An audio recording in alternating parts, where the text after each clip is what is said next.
Hey folks, Roland Martin here. Roland Martin Unfiltered, broadcasting live from New York City. Today is Tuesday, February 19th, 2019. Coming up, Jussie Smollett. What the hell happened in Chicago? Was it a racist, homophobic attack? Or did he set all of this in motion? All kinds of conflicting informations. We'll have the latest for you, the latest factual information for you. Also, Colin Kaepernick has settled, him and Eric Reid have settled their collusion lawsuit against the NFL. We'll talk with the great sports writer Bill Roland about what this means, and will Colin Kaepernick get signed to an NFL team? Senator Bernie Sanders, he says he is running for president of the United States. Can he get the black vote? We'll break it down with our panel. Also, remember the crazy white man in Miami who pulled the gun on the teens who are protesting housing? Additional charges filed against him. We'll explain. And speaking of crazy white men, what the hell is up with this newspaper editor in Alabama saying the Klan should come to D.C. to drain the swamp? Yes, absolutely nuts. And black women, hair regulations established in New York City. I will have those details for you. Folks, we got a jam-packed show. It's time to bring the funk on Roland Martin Unfiltered. Let's go. He's got it. Whatever the biz, he's on it. Whatever it is, he's got the scoop, the fact, the find. And when it breaks, he's right on time and it's rolling. Best believe he's knowing. Putting it down from sports to news to politics. With entertainment just for kicks, he's rolling. It's on go, y'all. It's Roland Martin, rolling with Roland now. He's funky, he's fresh, he's real, the best, you know he's Roland Martin now.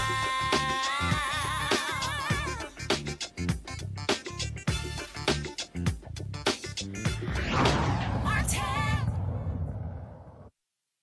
All right, folks, it was a crazy, crazy weekend when it came to the issue of the Jussie Smollett case. Remember, Smollett said he was initially attacked by two men shouting MAGA, poured chlorine on him, placed a noose around his neck. He gave interviews saying he fought back. Then, on Friday, police arrested two Nigerian men who worked on the show Empire. One of them apparently was a trainer for Jussie Smollett. They were arrested. Then on Saturday, they were released. Then police said they found additional information that changed the trajectory of the case. All weekend, since this weekend, Monday and today, with all this information back and forth that it was a hoax, and it wasn't a hoax. Jussie Smollett has hired the same criminal defense attorney who represents Michael Cohen. He now is not talking to the police. He is communicating with the police through his attorney. Bottom line is this here. We don't know what happened. All these people who are now saying it was a hoax, the Chicago Police Department has not actually said any of that. We've seen some reports also say that the grand jury has been impaneled. They're looking into this. Has Kim Foxx's office, the Cook County State's attorney, has her office confirmed that? No. Has Chicago Police Department confirmed that? No. Bottom line is, we don't know any of this. There's lots of sourcing going back and forth. CNN, ABC News, local folks, BuzzFeed, TMZ, everyone is saying sources say this, sources say that. Now, I made this point on the Tom Joyner Morning Show on yesterday, and that is, folks, we can be patient. Anybody who has watched this show know what we've done is presented the facts as we know them. We have not come out and just gone buck wild crazy. What we've done is presented the facts as we know them. And as we know them right now is, it has not been confirmed by anybody in Chicago police publicly that Jussie Smollett was actually the mastermind of this attack. You also have reporting going on right now from Deadline.com that his role on Empire has been reduced. He is not going to be in the next 4 episodes as a result of this investigation. So again, what we're doing is we are continuing watching this. This is what the attorneys for Jussie Smollett said, quote, As a victim of a hate crime who has cooperated with the police investigation, Jussie Smollett is angered and devastated by recent reports that the perpetrators are individuals he is familiar with. He has now been further victimized by claims attributed to these alleged perpetrators that Jussie played a role in his own attack. Nothing is further from the truth, and anyone claiming otherwise is lying. The police do want to speak to Smollett again.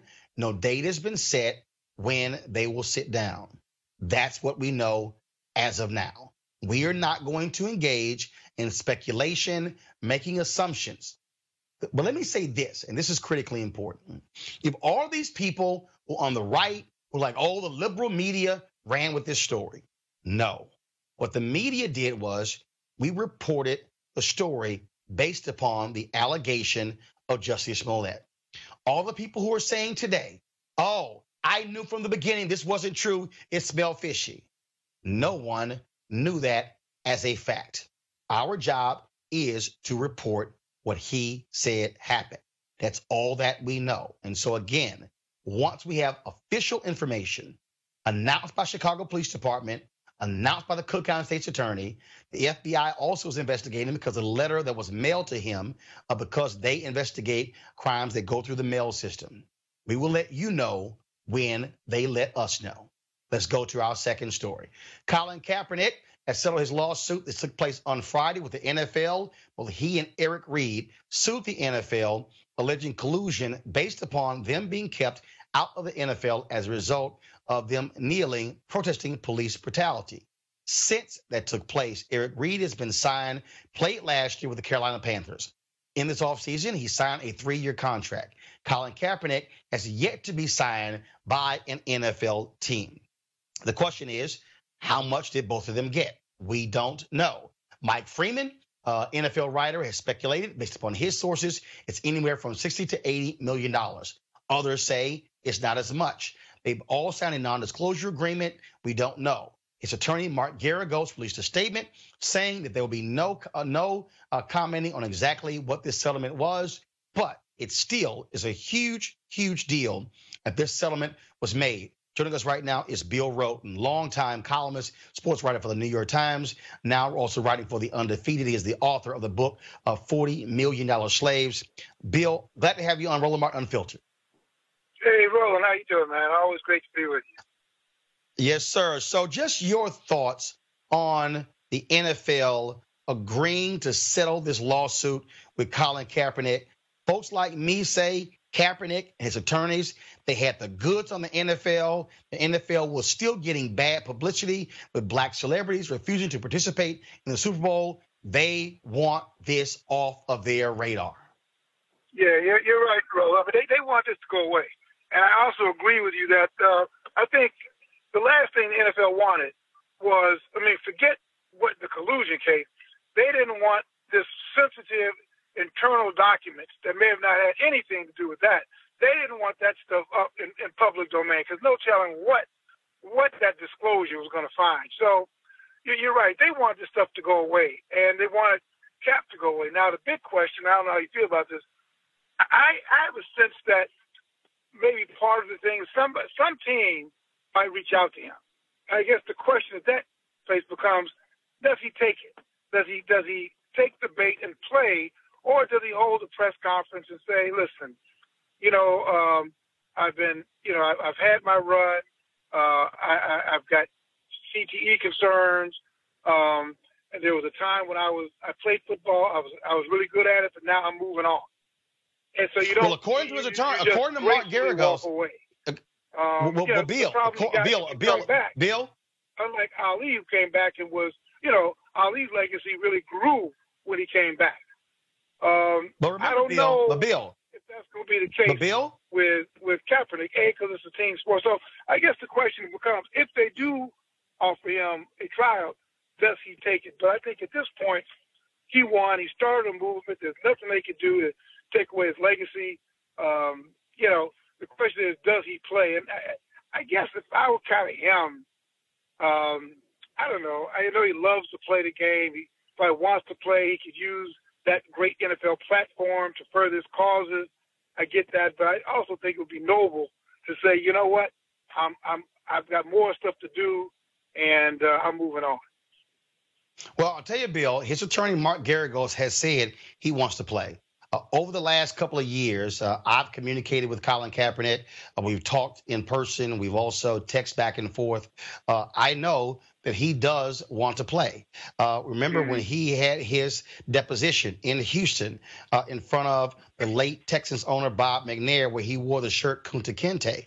The day before, they dropped the video of him working out at a stadium there in Houston. He and I communicated on that particular day as well. The only thing, we've texted since this settlement has also been announced. And I do believe that Colin Kaepernick wants to play. And here's the other piece. The NFL, although they have done this settlement, yes, although they have done this settlement, they're still not off the hook from the public. Because remember, a lot of the protests from people like me who chose not to watch NFL games, who chose not to wear Houston Texans gear, was because they were denying Kaepernick an opportunity. I think the settlement was one part. The other part is, will an NFL team offer him a chance to come into camp and compete? The NFL has to still get over that hurdle, Bill. Right, exactly. And again, the question is, if they do come, and depending on who comes, does he take it? Because as you know, Roland, every job ain't a good job. True. Unless he's looking at this as a much larger thing that, the NFL is a tremendous platform.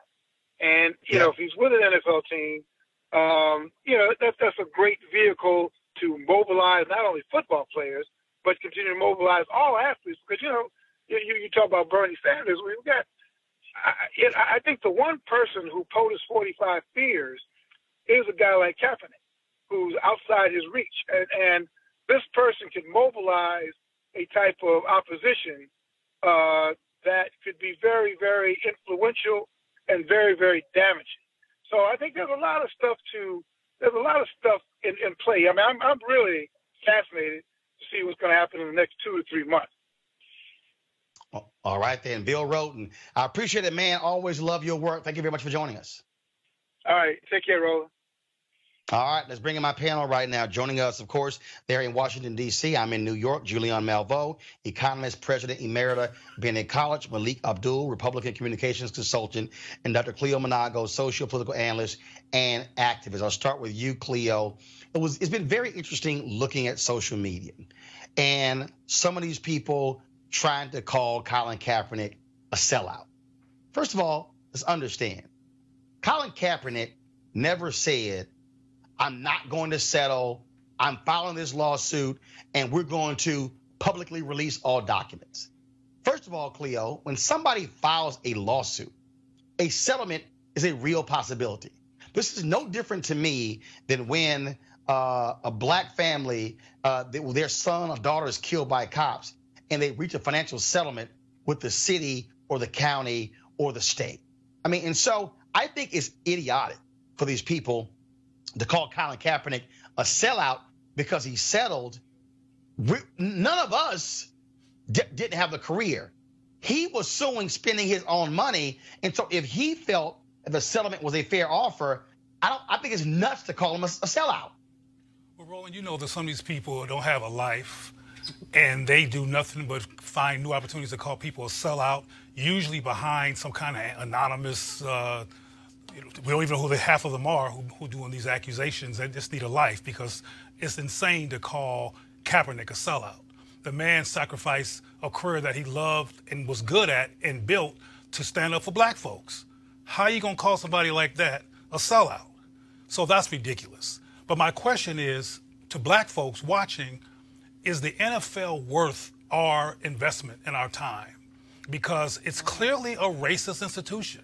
I want to reiterate that the reason we're talking about Colin Kaepernick is because he couldn't get hired because he stepped up for black folks and was whiteballed as a result of that. So my question is to the community, is football worth it now that we know clearly without any question that it's a white supremacist, racist institution that has no respect for black men? And I like Roland's title of his book. It was like $40 billion slave. That's an appropriate title for his book. Yeah, Bill Roland here's the deal, Julie. Here's the piece, Julianne. Here's the piece. The NFL is the most popular and profitable sports league in America. More than the NBA, more than Major League Baseball, more than soccer. You just look at the AAF, this All-American Football, this new minor league development league. And when they actually debuted on CBS, their ratings were higher than the NBA game. Wow. So America has this love affair and fascination with football. There were a lot of black people who said, I don't give a damn about Kaepernick.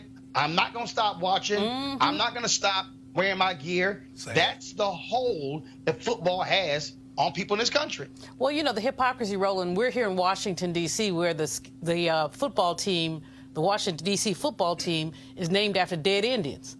And black people who would not watch a team that was called the N-word still gleefully put on those dead skin, I call them the dead skins, put on those dead skins paraphernalia and deal with that. Bill Roland is, you know, basically a genius when it comes to looking at this, because he's really talking about, and Harry Edwards is another who studied sports, and this is gladiator city. This is what used to happen to us back in enslavement, when they put big brothers up against each other and watched them basically decimate each other. I hope that Colin Kaepernick takes his money, enjoys his money. I know he loves the game, but quite frankly, we're now learning more and more about head injuries, concussions, early onset Alzheimer's, all this stuff that's a function of the number of concussions that people have in football. He has done us a tremendous service. And Cleo, I mean, I crack up when I read the stuff that these, you know, people who, as you say, have no lives, nothing to do, and so they're talking about he's a sellout. Well, anytime you go to court, here's the deal. You can win and you can lose. Collusion is almost impossible to prove.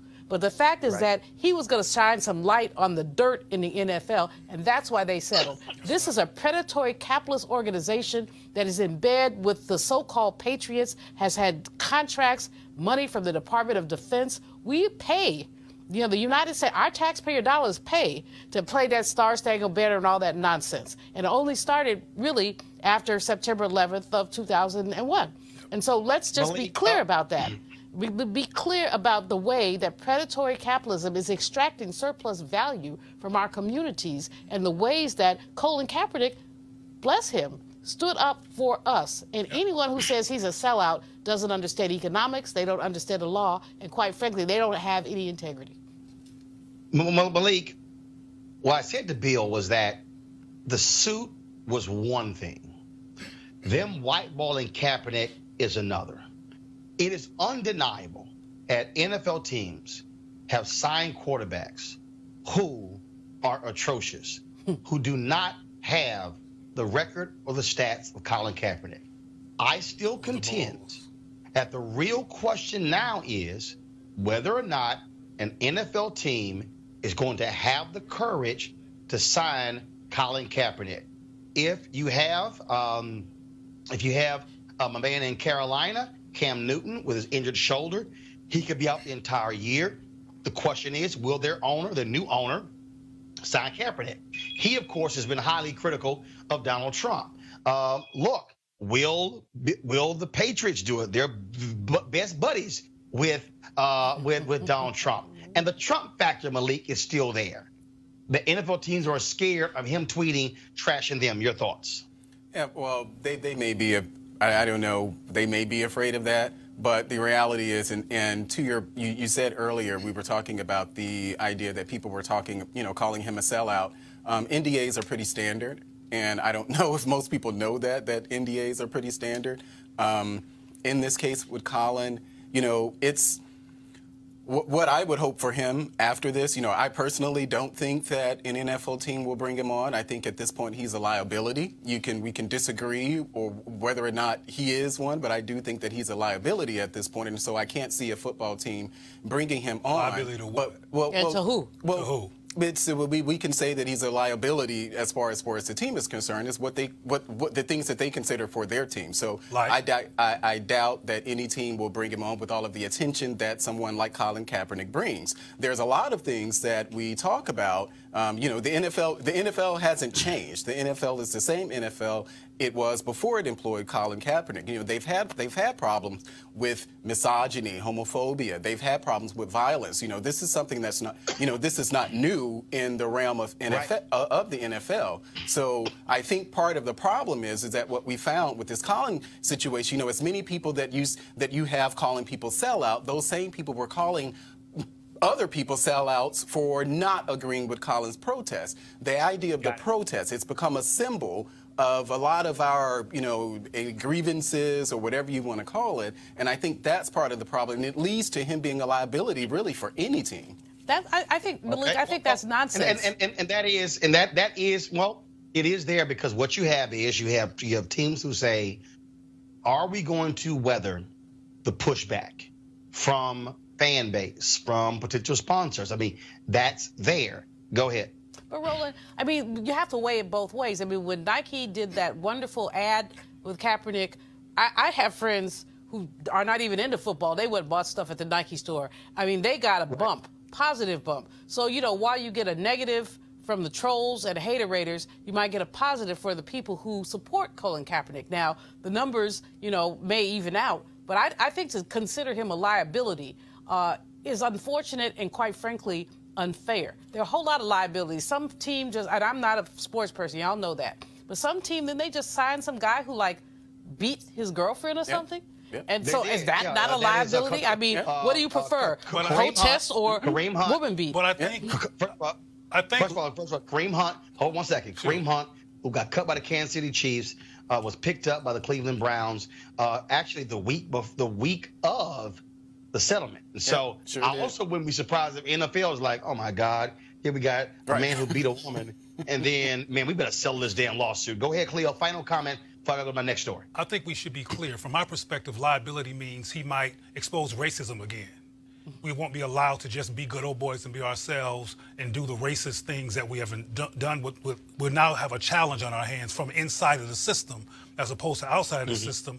That's considered liability from my perspective, and I think we should need to say that because it's all right to have a domestic violator, etc., but not somebody who's going to expose that we are a racist institution with nothing but black men that we need, or else we're nothing. All right, folks, let's go to our next story. Senator Bernie Sanders of Vermont, an independent, has announced he is running for president in 2020. Here is some of the video that he released. The fight against injustice has been the work of his life. Jobs and education, not jails and incarceration. We are not going to retreat on women's rights. Sanders pushing a bold agenda that includes protecting DACA recipients and comprehensive immigration reform.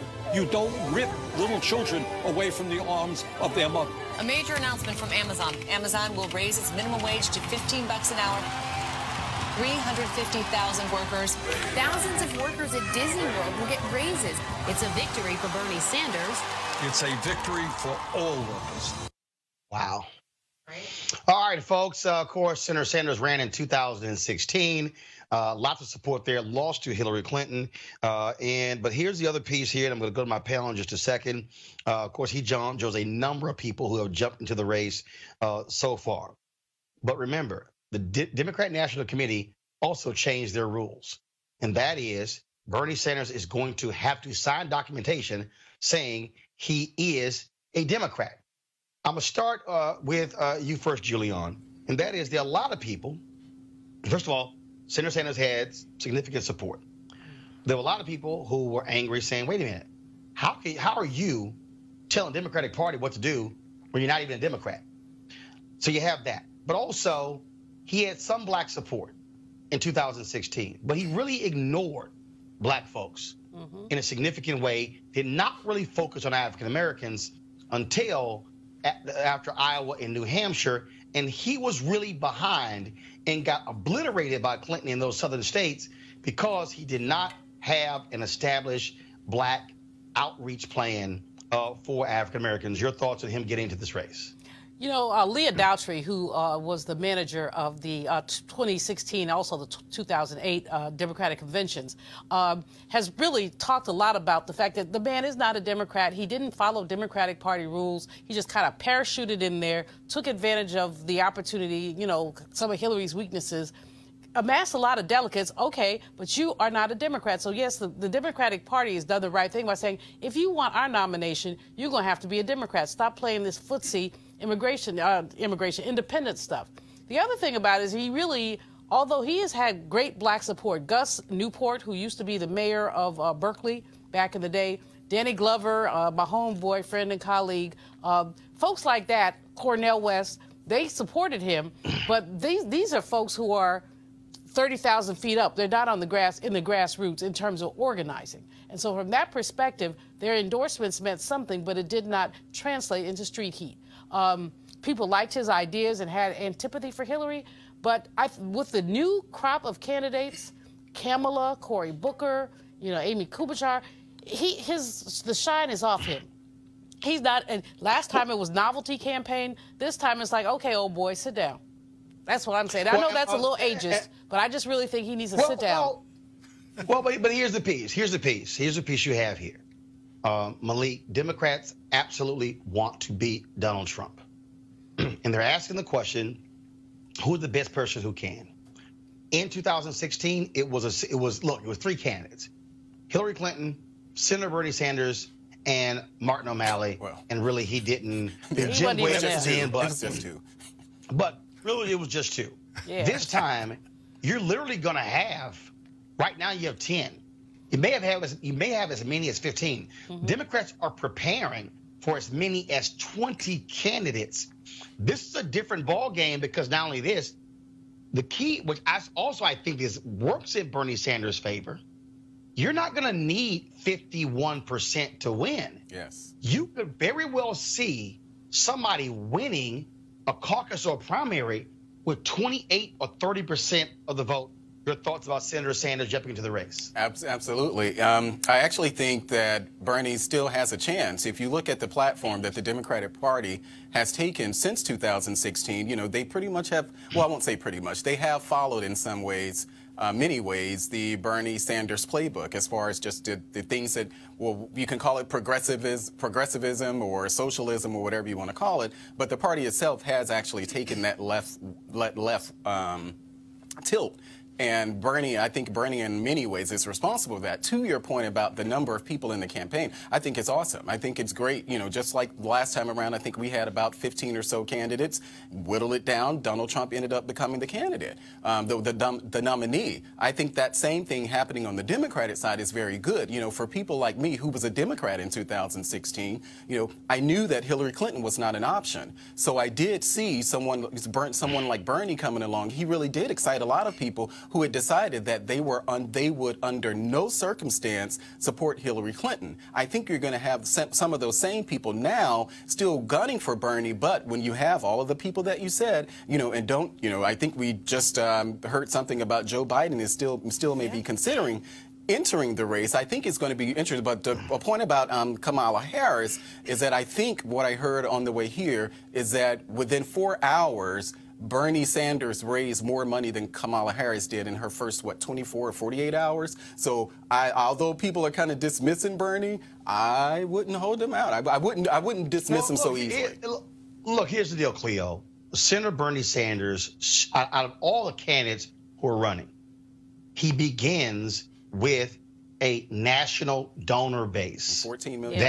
It's new, and it's new and fresh. But here's the deal. What I also understand, Cleo, that it's always not about money. I go back to Senator Phil Gramm when he ran for president, spent a ton of money, and I think he got one delegate. John Connolly, who was governor of Texas. Right. Governor of Texas. Tons of money, didn't get much. Governor Jeb Bush in 2016, same thing. Yep. The difference this time around is that the sheer number of candidates and the map is different. It's no longer Iowa, New Hampshire, Nevada, South Carolina. Early voting in California will have started before the folks vote in Iowa, Cleo. And so we're looking at a totally different landscape in 2020 than we did in 2016. Cleo, go ahead. I was going to mention before you said it or you implied it, that I don't care how much money Bernie Sanders raised, he's seen as a hippie that's kind of over the hill. I agree with Dr. Malveaux in terms of the shine being off of him, but I don't think his goal is to be president. I think his goal is to do what he kind of did when Hillary ran, was being influenced, to be a so-called progressive force in the context of running for presidency, and the people that will win will be able to say, or somebody will conclude that Bernie was an influence in terms of wages, etc. I don't believe he plans on being president, and I'm also not surprised at all he raised so much money. I mean, he is a white man in the United States of America. So I mean, they tend to. But Kamala raised a lot of money within 48 hours. So but not as much. But she wasn't. She's not Bernie. My point was, let me finish my point real quick, because I'm really literally milliseconds from being finished. Is that I understand that Kamala raised so much money, but you also make the point, Malik, that not as much money as Bernie did, and that's my point.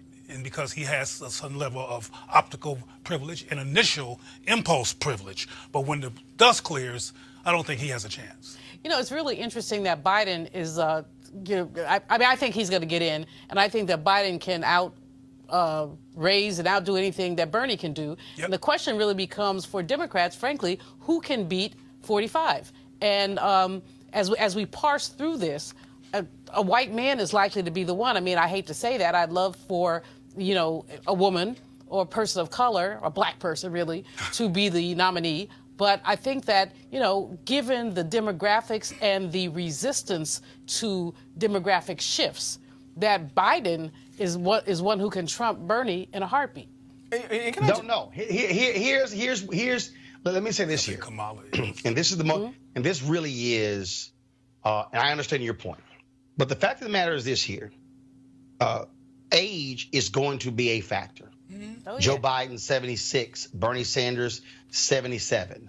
Running a national campaign, traveling around the country. Yes, Donald Trump is obviously 72, who's running. But the real thing here, though, is that when you run for president, it reveals something else about you that a statewide campaign does not. It's a different animal. 2016. Many people felt the top two candidates who were going to emerge, the top three candidates were going to be Governor Jeb Bush, Governor Tim Pawlenty, Governor Scott Walker.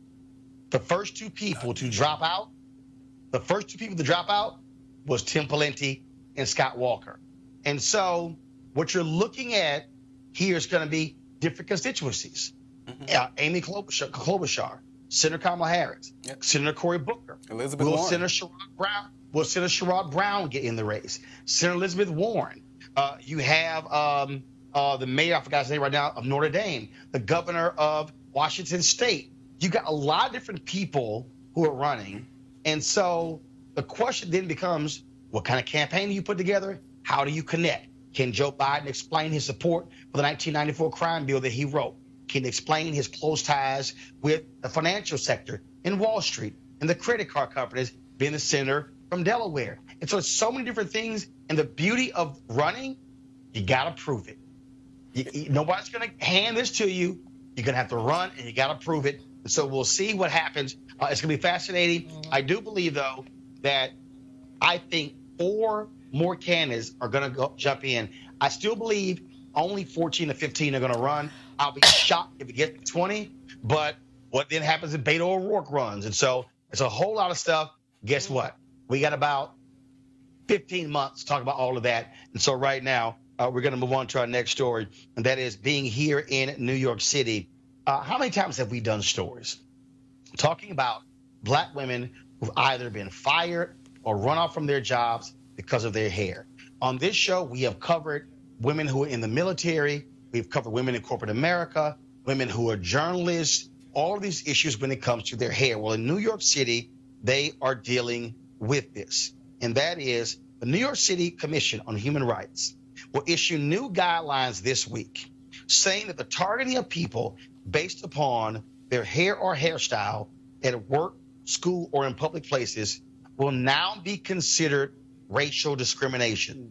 The commission will be able to levy fines up to $250,000 on organizations that do discriminate on the basis of hair. This story was broken by the New York Times, and here was a quote from the head of the commission, Carmelin Malalis.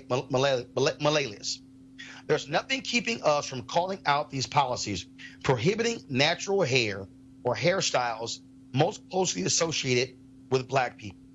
They're based on racist standards of appearance, racist stereotypes that say black hairstyles are unprofessional or improper. The commission has put out this poster to announce the new rules. Hair is part of you. Race discrimination based on hair is illegal. And the phone number to call in problems is 718-722-3131, 718-722-3131.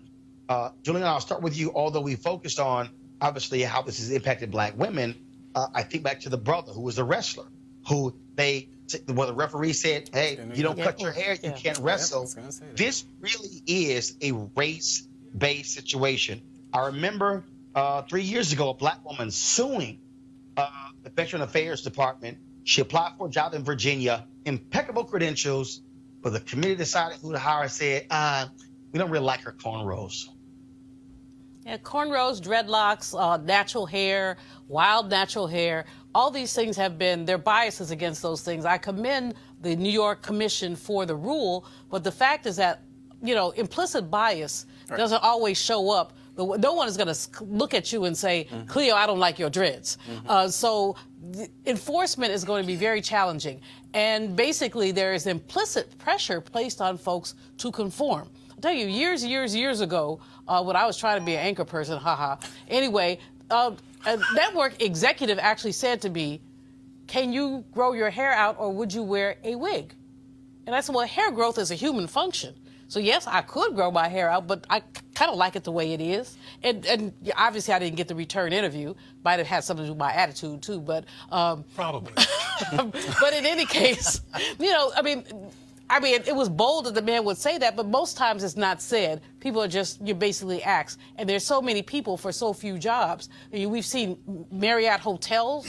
In some cases, we've seen academic institutions. We've seen all kinds of institutions. And basically, I commend them for the rule, but I'm not so sure how much of a difference it's going to make unless some melanin-deficient human being is ignorant enough to actually verbalize what we know is going on. Blake? Yeah, I agree with Dr. Malvo on this one. You know, the enforcement really will be challenging. I remember years ago when I had locks. The micro that when this black Republican had locks. You mean when you were locked up? Which one do you mean? Okay, we need some pictures. We need pictures. Proof, right? Not Photoshop. But I was working at that time. I was working the hospitality issue, and my hair became an issue. And in fact, it was one of the reasons why I ended up cutting my hair.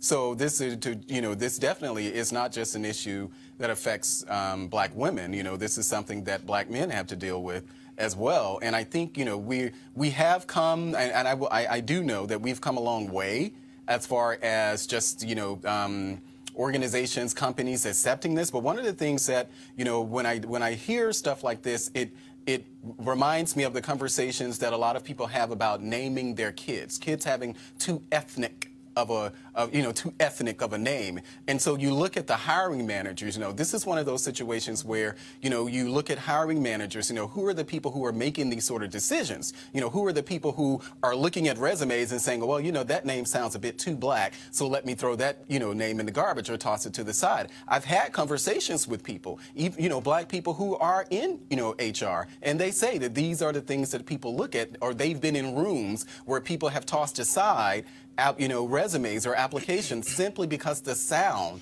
of the name. So this is just the thing with the hair. It's white supremacy. It's just another extension of that. It's just white supremacy. Cleo? Just call it what it is. Cleo? Well, I think aesthetics matter. And I think it's great that brothers and sisters get to have their hair and that young people get to see black people wearing natural hair and them not be self-conscious about it in terms of the adults that they're watching. So on the surface, it's a great thing. We'll see how enforcement goes, but this is good, the liberation of black hair, because it's been enslaved, and particularly with this straight weave syndrome that's going on that I won't go any further with because I might get something thrown at me. But, yeah, I got some right here. But in theory, and hopefully in practice, this is a great thing, the liberation of black hair. Maybe other people will borrow New York's precedent, and this is a good thing. Well, I think black children get to see this. It's good. It's symbolic, but it's not necessarily substantive. Well, bottom Aesthetics line is matter, just though. here. But here's the deal, okay? Anybody out there, if you got any issues with that, look, the opportunity to actually file the complaint, it is going to this commission is different than actually going through a legal proceeding. And so, look, whatever is done that helps, I'm down for it. Gotta take a break. We'll be back on Roland Martin Unfiltered in just a moment. Hey fam, I want you to like, share, and subscribe to our YouTube channel, youtube.com/Roland S. Martin. And don't forget to turn on your notifications. All right, folks, here's a word from one of our partners, the International Pastors and Leadership Conference, where thousands of entrepreneurs, leaders unite from all across the globe on April 25th through 27th in Tampa, Florida. Over the span of 3 days, you will glean deep insights on how to catalyze the greatest impact in your enterprise at this highly anticipated leadership conference. Now, whether you're a CEO or an attorney, get ready to elevate your effort to impact people, processes, and workflow, investments, marketing and advertising, communication, and more. The International Pastors and Leadership Conference will equip you to make a positive impact in today's cross-generational environment. Bishop T.D. Jakes, of course, the founder and visionary of the International Pastors and Leadership Conference, will lead this year's leadership conference. Joining him is a phenomenal team of thought leaders, speakers, and entrepreneurs who are called to change the world. Folks, you should be there. It's taking place at the Tampa Convention Center, again, April 25th through the 27th. It's inspired by Bishop T.D. Jakes' New York Times bestselling book, Soar, Build Your Vision from the Ground Up. The International Pastor and Leadership Conference will expand upon leadership and entrepreneurship strategies, among other themes. And now here's some of the speakers: Bishop T.D. Jakes, Corey Anthony, Pastor Teray Roberts, Pastor Craig Groeschel, Robert Brown, Bishop Dr. Pat McKinstry, Cynthia Marshall, Bishop Walter Thomas, Brett Fisher, Dr. Anita Phillips, Pastor Miles McPherson, Bishop Noel Jones, Reverend Tony Lee, Dr. Antipas Harris, Marquise Bone. Here's how you can register. Go online at pastorsandleaders.org, pastorsandleaders.org, or text PL now to 28950. Again, text PL now to 28950. You can also call 1-800-BISHOP-2. That's 1-800-BISHOP-2. Again, Bishop T.D. Jakes, the International Pastors and Leadership Conference, taking place in Tampa, April 25th through 27th. We certainly appreciate Bishop T.D. Jakes putting his money where his mouth is and being one of the partners right here for Roland Martin Unfiltered. All right, folks, let's talk about the story out of Miami. You might remember us covering this story. A group of black kids involved in a housing protest. They were riding their bikes downtown Miami. White woman gets all mad, upset, jumps out her car, accosts the student. She says one of them drove a bike across her foot. Well, then her crazy white man gets out his car, waving his gun. He gets arrested. Well, guess what? That guy, Mark Bartlett, has had additional charges slapped on him and will face a longer sentence if convicted. The state has classified his actions as a hate crime under Florida law. Now, his lawyers say the additional charges are politically motivated. Attorney Marwin Porter of the Cochran firm has filed a civil rights lawsuit against Bartlett on behalf of at least 4 of the teens. He told the Miami Herald, quote, "Based on what is readily apparent by the video, Mr. Bartlett intended to intimidate these children by his words and with a weapon. That type of conduct cannot be tolerated." Malik, is real simple. If it kept his ass in his car and not got out waving his gun, he wouldn't be in trouble. Not at all. And I have no sympathy for him. I'm glad to know that cases like this, we're not just covering it, that these cases are being adjudicated and people are being brought to, charges are actually being brought against the people who do these sort of things. It's unacceptable. I'm hoping that something in there regarding maybe some sort of child endangerment or something, I don't know, but hopefully those are some of the charges. And then people can look at instances like what we're talking about in Miami. Maybe it'll give them second thought when doing it, when talking about something like that for themselves. The real thing here, Roland, Julian, these cases need to be adjudicated. Absolutely. But even more than that, the perception of black children as dangerous is what's really frightening here. We've seen a police officer I believe that was I forgot where it was, maybe it was in Florida, grab a young sister by her braids and drag her. We saw a 12-year-old Tamir Rice being killed. The perception of black children as being other. When if a white person saw a bunch of white kids play with their bikes, they probably smile and say, oh, isn't that cute?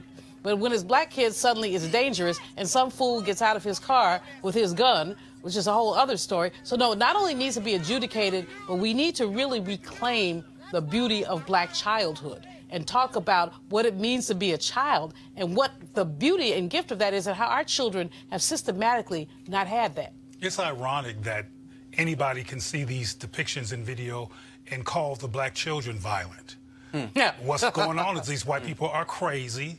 They got sociopathic and psychopathic challenges, and they need to leave our kids alone. They're the one with the problem. They were just riding the bicycle. So I want to challenge that narrative.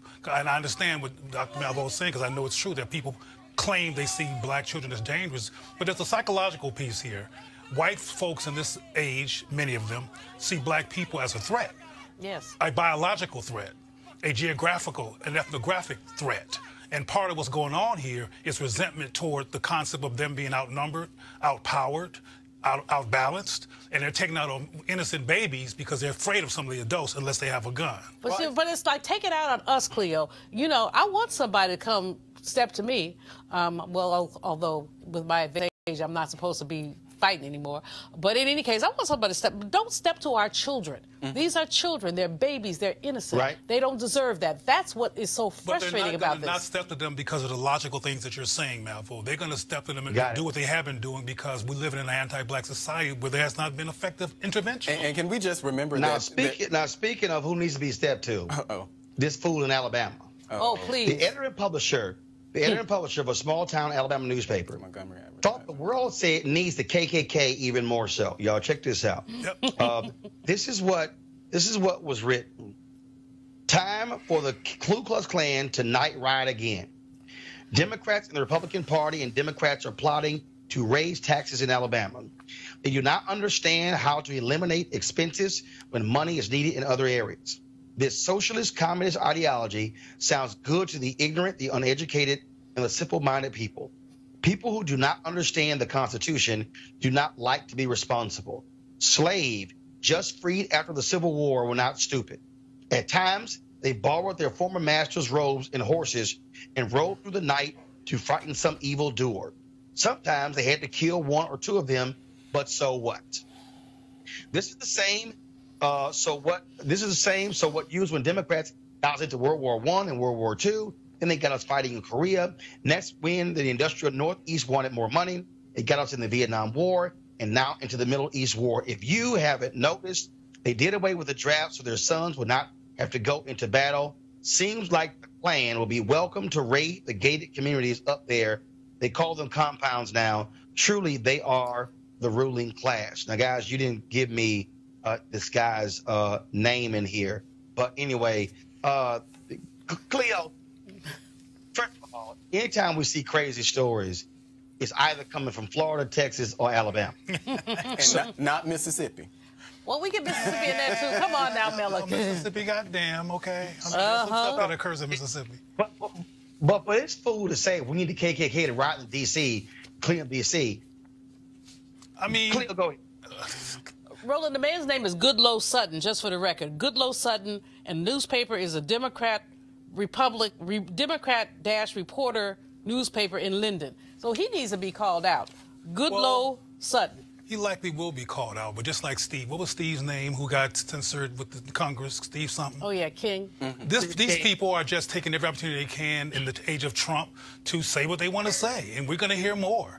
And my concern is that when we go off on these people and try to silence them, that we're silencing a phenomenon that we need to actually address because they're not going anywhere.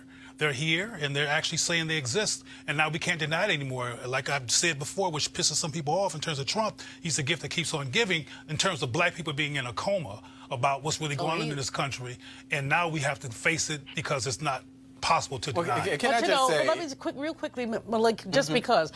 If we look at Tulsa, Oklahoma, 1921, there was a newspaper who actually had a headline, Roland, that said, "To lynch a Negro tonight." So Dick Roland, who simply bumped up against, what was the girl's name, Sarah Page. It was a bump. It was a jostle. Yeah, I know. They decided the newspaper was active in advocating for this man's lynching. So this guy comes out of a long line of advocacy, pro-white journalism, and we can't forget about that. Yeah, well, I don't think... Malik, go ahead. Malik, go ahead. Yeah, I don't think this has anything to do with Donald Trump. This guy was who he was before there was a Donald Trump. He's a racist, and let's just be clear. But how many times have we seen these kind of But we're talking about that? But we're talking about this guy and the things that he said. I don't know if any parallel to calling for the KKK. And the problem that he has, I mean, he has his own version of history here. The KKK did not bring law and order. The KKK, the Ku Klux Klan, they were racist. They killed black people. They didn't. What he's suggesting that the KKK should come to Washington and bring some sort of order to Washington is he must be talking about death, because those are the things that the KKK did. But don't deny that Donald Trump said. One second. I will correct you, Malik, when you say the KKK did not bring law and order. Actually, they did, because individuals who were sheriffs and police chiefs and governors and mayors and city council members and CEOs were KKK members. And so we know that to be absolute fact. All right, folks, got to go to a break. We come back. We're going to talk about the American worker and what's really happening when it comes to black wages. That's next on Roland Martin Unfiltered.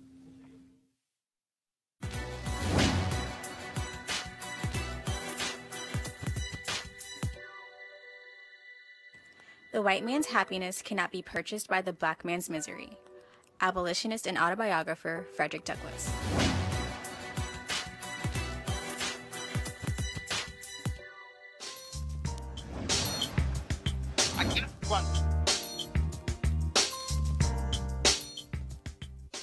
All right, folks, HBCU Giving Day. Our school is Bishop State Community College, founded in 1927, located in Mobile, Alabama. If you want to support Bishop State Community College, please go to bishop.edu. That's bishop.edu.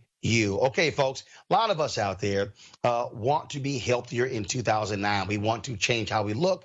We want to live healthier. We want to lose weight. We want to have more energy. And so, look, I'm just like you. For me, it's all about improving my golf game, trying to get my handicap from 6.7 down to a 2, which means improving core, also having greater flexibility. So one of the things that I did was begin the year with the D-Herbs Full Body Cleanse. Lost about 18 pounds doing so. And so now it's about maintenance, about continuing to be on that path to better living, healthier living, and feeling a lot better. And so the D-Herb Cleanse allows for you to be able to do that. Not only go through the cleanse, but also go through a regimen of maintaining your weight loss goals after you've gone through the full body cleanse. If you want to do that, what you should do is go to dherbs.com, or you can call 1-866-4DHERBS, 1-866-4DHERBS. Use the promo code Roland. The promo code is Roland. Now, of course, what the cleanses does, it allows you to clean out your system, if you will, removing a lot of those processed foods, toxic foods, getting you drinking more water, eating raw fruits and raw vegetables and nuts and things along those lines to, in essence, detox your body. And so if you want to try that, again, go to dherbs.com, use the promo code Roland, or call 1-866-4DHERBS, 1-866-4DHERBS. Don't forget to use the promo code Roland. And we certainly appreciate them being one of our partners here at Roland Martin Unfiltered.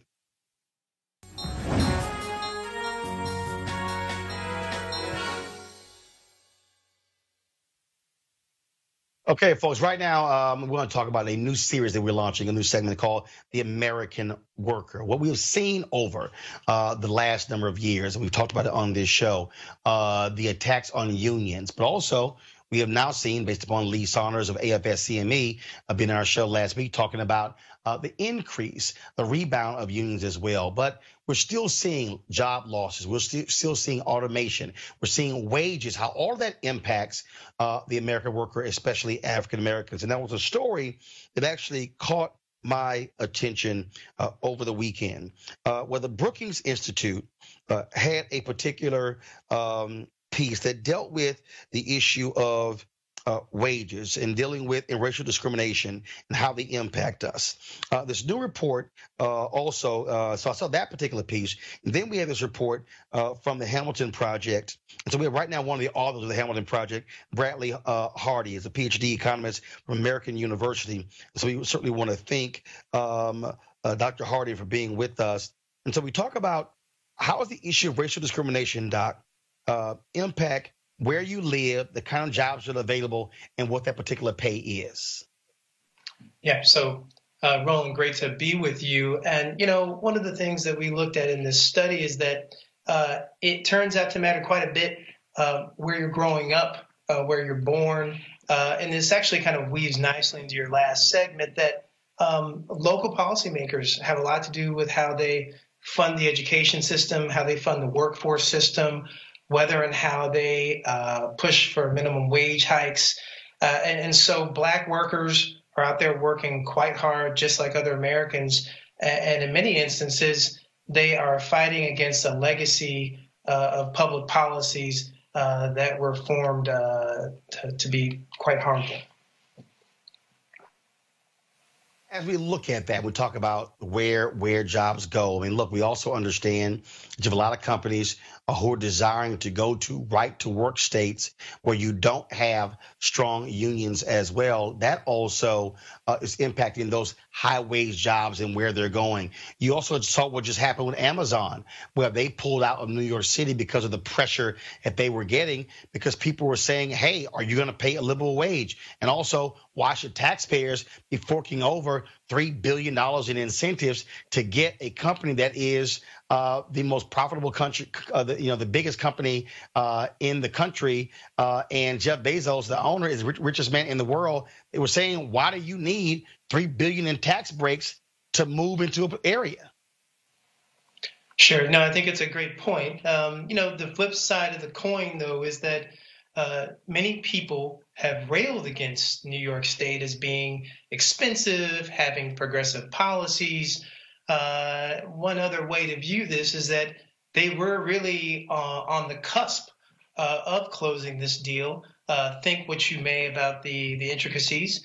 And so I think it actually does blow a hole in the notion that states with higher minimum wages, some progressive economic policies can't attract high quality employers. I think that many of the drivers are going to be skilled workforce populations to draw upon. Amazon can't do what it wants to do if it doesn't have a great battery of high quality workers to draw upon. So, I think your point stands. I think businesses are going to do what they do. They're going to maximize profits, right? No doubt about that.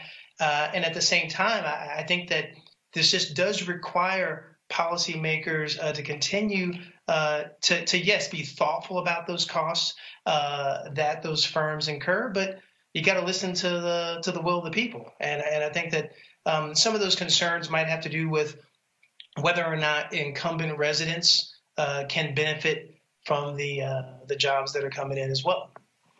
So why do you call this the Hamilton Project? So, well, I can't take credit for that. But the broader idea of Hamilton, and Jay Shambaugh is doing a great job at Brookings through Hamilton. But the idea is to think about economic growth policies that really do kind of have the best interest of the country in mind. That's how I've sort of taken the initiative. And the project over the years has tended to bring together economists and other social scientists on both sides of the ideological spectrum. So it's been going for several years now within economic studies at Brookings. So what is the most important thing we should take away from this report, especially policymakers who want to attract businesses to their area, and for the people who want to, frankly, move where available jobs are?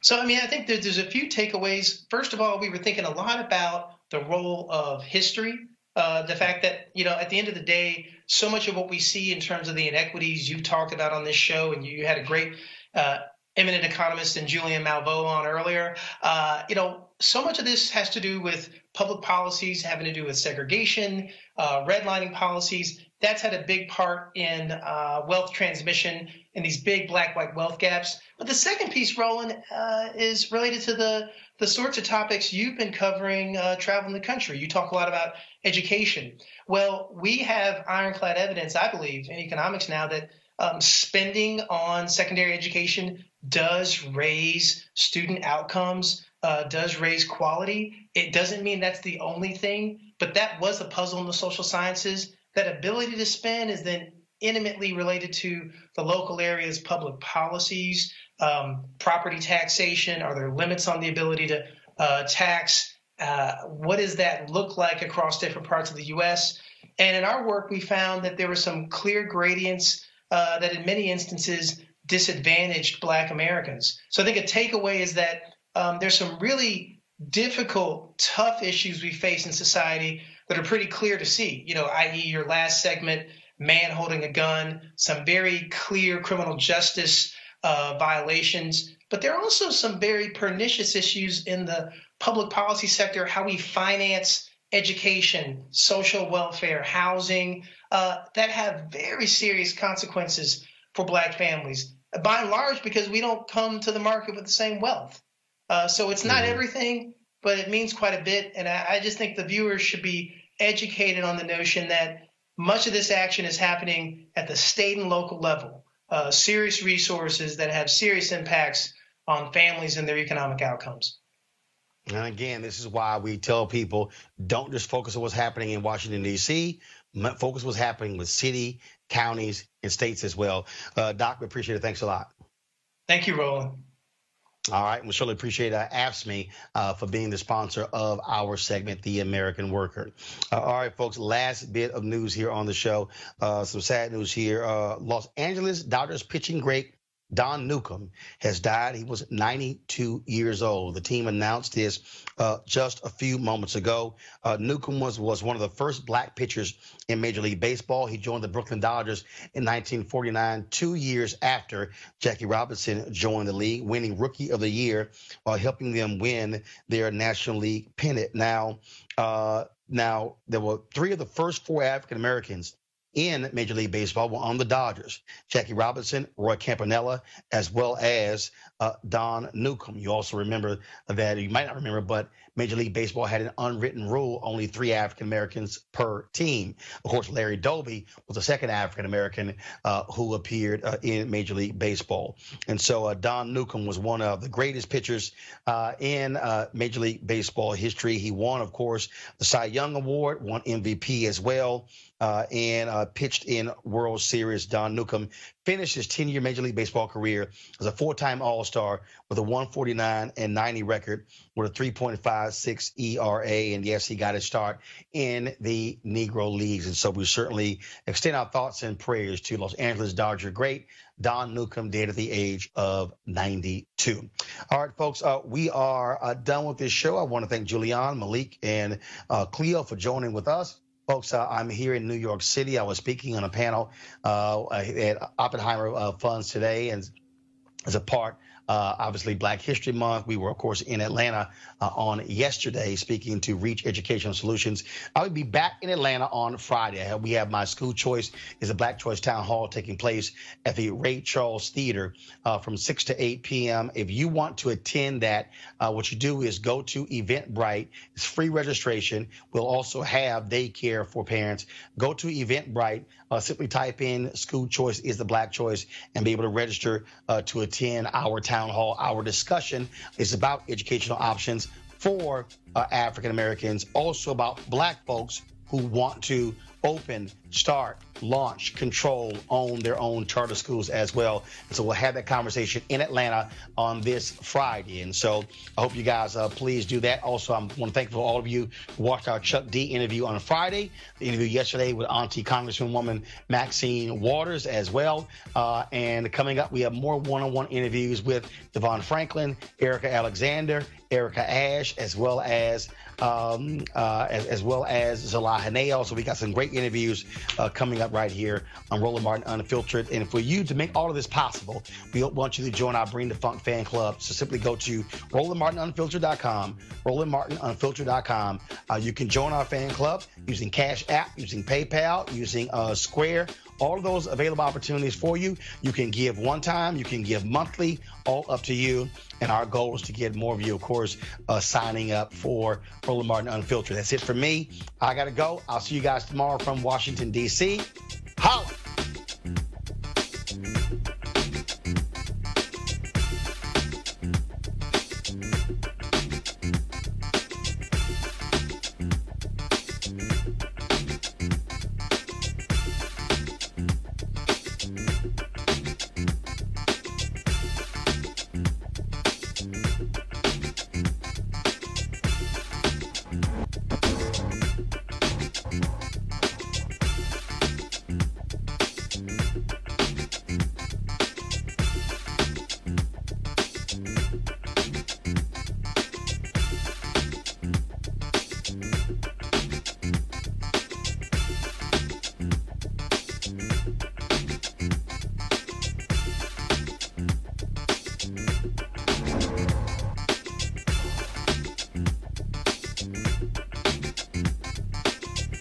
You want to check out Roland Martin Unfiltered? YouTube.com/Roland S. Martin. And subscribe to our YouTube channel. There's only one daily digital show out here that keeps it black and keep it real. It's Roland Martin Unfiltered. See that name right there? Roland Martin Unfiltered. Like, share, and subscribe to our YouTube channel. That's YouTube.com/Roland S. Martin. And don't forget to turn on your notifications so when we go live, you'll know it. You want to support Roland Martin Unfiltered? Be sure to join our Bring the Funk fan club. Every dollar that you give to us supports our daily digital show. There's only one daily digital show out here that keeps it black and keep it real. It's Roland Martin Unfiltered. Support the Roland Martin Unfiltered daily digital show by going to RolandMartinUnfiltered.com. Our goal is to get 20,000 of our fans contributing $50 each for the whole year. You can make this possible. RolandMartinUnfiltered.com. Hey fam, want to check out Roland Martin Unfiltered? The blackest show on all of digital, cable, and broadcast. Check out our audio podcast. There's only one daily digital show out here that keeps it black and keep it real. It's Roland Martin Unfiltered. Press play.